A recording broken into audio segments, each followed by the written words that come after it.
Hello guys, आज चाहिँ म हाम्रो सानीको पास्नीको सानो मिनी भ्लग बनाउँदैछु। उहाँ चाहिँ हाम्रो सानी आज मिठो मिठो माम खानुहुन्छ फर्स्ट टाइम। र यो चाहिँ हामी 84 व्यञ्जनको लागि रेडी गरेको सामानहरू। उहाँ चाहिँ हुनुहुन्छ सानीको दिदी, उहाँलाई चाहिँ म रेडी गर्न आउँदैछु। हल्का मेकअप गरेर रेडी हुनु भइसक्यो। सानीको दिदी रेडी भइसक्नु भयो। अब चाहिँ रेडी हुने पालो मेरो थियो र म पनि हतार हतार रेडी हुन थालेँ। मसँग टाइम थिएन किनभने अर्को साथी रेडी भएर गइसकेको थियो नि त, त्यही भएर म पनि हतार हतार रेडी हुँदैछु। तल गएर पनि फेरि अलिअलि काम सघाउनु पर्ने थियो नि त, त्यही भएर।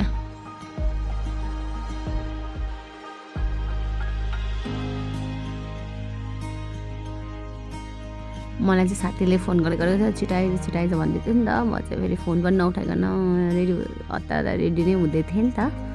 फोन आइरहेको थियो क्या मेरो, यतिखेर चाहिँ उठाइरहेको थिइनँ। आफूलाई पनि हतार गरेर जानुपर्ने छ। अब पालु लिप लाइनरको लिप लाइनर चाहिँ आज म अलिक न्युड कलरको लाउनु आँटेको छु। किनभने पिङ्क कलरको छ नि त, त्यही भएर अलिक अँध्यारो होस् नै भनेर चाहिँ न्युड लगाएको छु। न्युड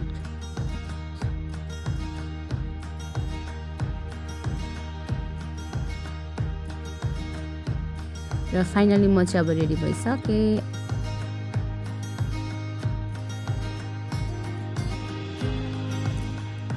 हल्का मैले ग्लस थपेँ, अलिक न्युड देखियो भनेर, अलिक ग्लसी देखियोस् भनेर लिप ग्लस लगाएँ। त्यसपछि आउँछ कपाल त मेरो यस्तै हो, छोड्ने हो भनेर।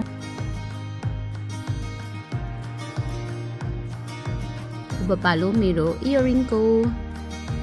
इयरिङ चाहिँ एउटा योवाला छ, एउटा चाहिँ अर्को झुम्कावाला छ। म कुन लाउँछु भनेर ट्राई गर्दैछु। यस्तो देखिरहेछ, हेर्छु दुइटा लाएर लाउँछु कुन राम्रो देखिन्छ भनेर। राम्रै देखेको छ यो पनि, अलिक ह्याप्पी छ। अर्को चाहिँ मैले भिडियो दिनै पाइनँ क्या, लास्टमा दुइटामा यो लाउँछु भने, दुइटामा कुन लाउँछु भने लास्टमा अर्कै लाउनु, अर्कोले सुहाए जस्तो लाग्यो। अनि त्यही भएर मैले लास्टमा यो झुम्कावाला पिङ्क पाएँ। यो पनि मेरो नयाँ थियो, लगाएकै थिएन नि त।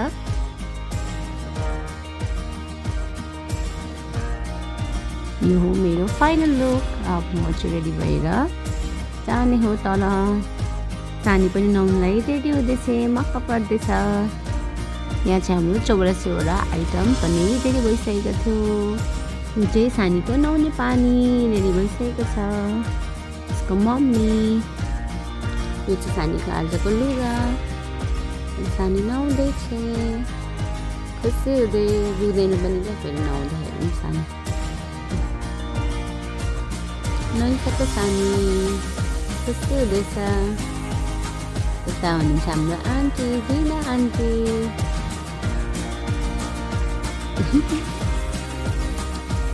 सानी टिका लाउँदैछ। अब ल घोचो होला, अप्ठ्यारो मान्दैछ।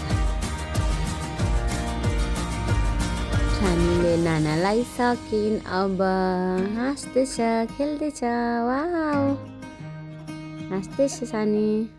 टोपी लाउँदा त रुएर नमानेर के। अब हुँदैछ फोटोसुट फ्यामिलीको।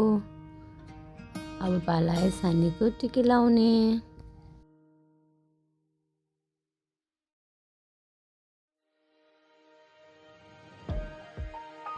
बेनाले चाहिँ टिका लगाइदिनु खोज्दै हुन्छ, मानेकै छैन। लगाइदिनु भयो। अब माला लाउँछिन्। खाना खाएको त भिडियो गर्दै बिर्सेछु, भिडियो भएको छ भने त भएकै पो रहेन रहेछ। कति राम्रो देखेको हाम्रो सानीलाई। वाउ, खुसी भएर बसिरहेछ अहिले चाहिँ। त्यसपछि हामी फोटो खिच्यौँ एक दुईवटा। सानीको आन्टीहरू है हामी चाहिँ। रमाइलो भयो जो आजको दिन। लास्टमा सानीले अर्कै नाना लाउनु पर्यो, यसमा सजिलो भयो, त्यही भएर आजलाई यति नै। Thank you for watching.